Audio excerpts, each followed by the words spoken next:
結局皆さん思い出してほしいのは子供の頃、お父さんお母さんに絵本読んでもらったと思うんですよ、でしょ。だから俺たちが絵本を音読してそれをファンの人が耳元に聞きながら寝ながら聞ける動画とか、その寝る時用の音ですよ。だから寝る時は僕たちの声を聞いて寝てもらおうという。そうです。もうあれですよ。だから僕たちが喋ってる時は画面はもう僕たちの写真だけですから、もう静止画ですから。音声だけでお楽しみください。ただね、こうやって読むだけじゃ面白くないので、僕たち頭の中にもそのイメージで知ってる童話、それを自分の覚えてる記憶の中のそのストーリーをつなげていくという。ちゃんと覚えてないもんね。昔の記憶ですね。寝ながら聞けるように成立するようにやってみようという。なるほど。はい、企画でございます。まずそのお話のね。話を何を。まあそれ桃太郎。あと何？金太郎ってやっぱなんか。一方で3匹の子豚。ありますよね。それが読み聞かせみたいな。結構いろいろあるんだよ。だからさっきは何？知ってるのが少ないから。そうだね。そうだね。浦島亀。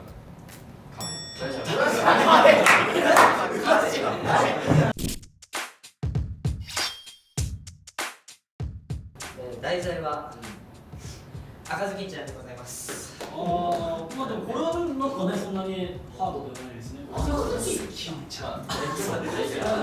僕が間違えた全然そんなことなかった。昔あるところにだけイケボで言ってもらっていい？昔あるところにあるところに登場人物しか浮かばねえなこれ。いやだからこれあれね、あくまでもこのその見てくださってる方が寝れるようなストーリーをちゃんと。イケボの練習しとけば。やってみよう。さっきはイケボうまいからね。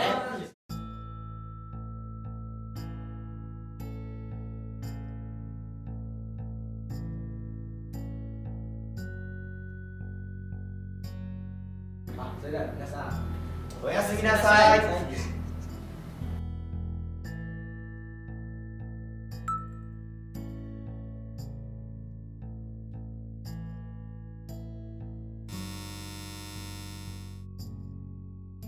昔々あるところに赤ずきんちゃんという女の子がいました。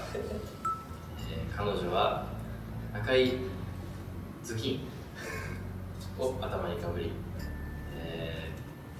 茶色のバケットを手に持ち森を歩いていきます。彼女はおばあちゃんの家を目指しています。それを狙う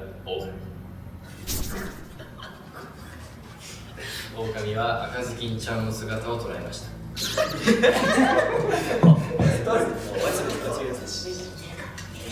そこで狼はおばあちゃんを食ってしまいました。狼はベッドに寝ています。そこで赤ずきんちゃん近づいてきます。おばあちゃん、私だよ。狼はこんな余裕な気持ちでいる赤ずきんちゃんを食ってしまいました。赤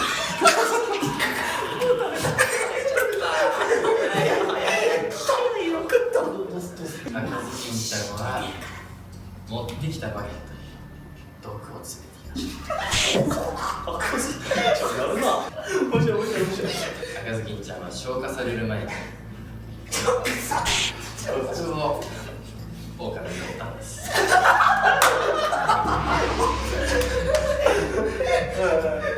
狼の中から抜け出した赤ずきんちゃんは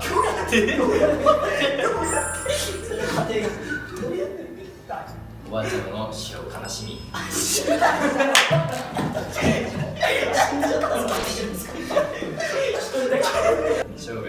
悲しんでいきました。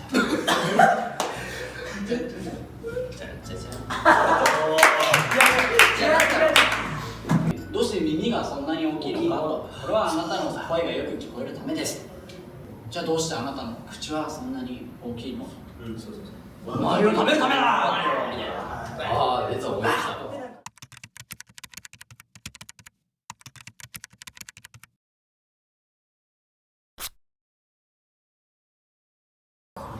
うろ覚え感が子供面白いね。途中まではね、なんかすごい。いやけど今のさきちゃん寝ちゃった人いるかもしれない。だから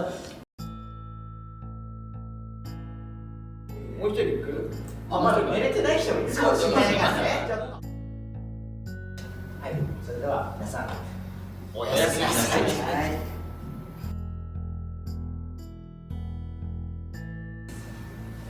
昔々あるところにおじいさんとおばあさんがいました。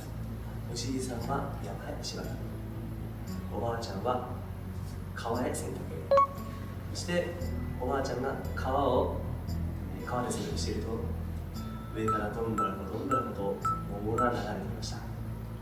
おっと、ここでおばあちゃん気づきました。桃でかくね。桃をおばあちゃんとりあえず取りました。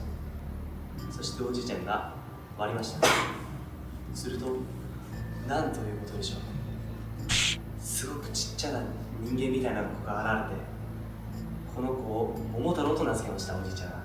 そして桃太郎はすくすくすくすくと育ち、大きくなりました。そうするとなんということでしょう。鬼ヶ島という島が現れました。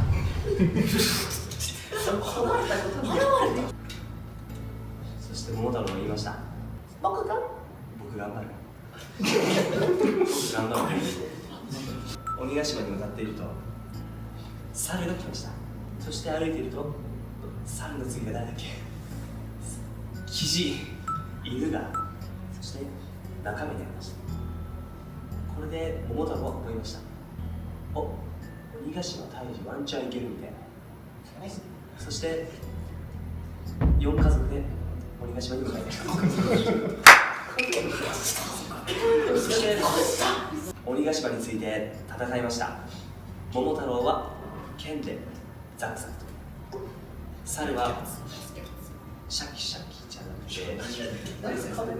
猿はなんか引っかいて鬼を倒し、キジはつついて倒し、そして最後ワンちゃんは噛みました。そして鬼は言いました。もう帰ってください。取ったものは返しますから。と言い、4家族は財宝を手にし、お家に帰りました。めでたしめでたし。今の最後だと桃太郎が宝を総取りしてその話が終わっちゃうっていう。しかもね、知らない間に席を入れてる。そう。あれ家族になるのじゃないの？タイミングから家族にはなんないのかな。家族にはならないよね。でも昔話全然出れねえな。いや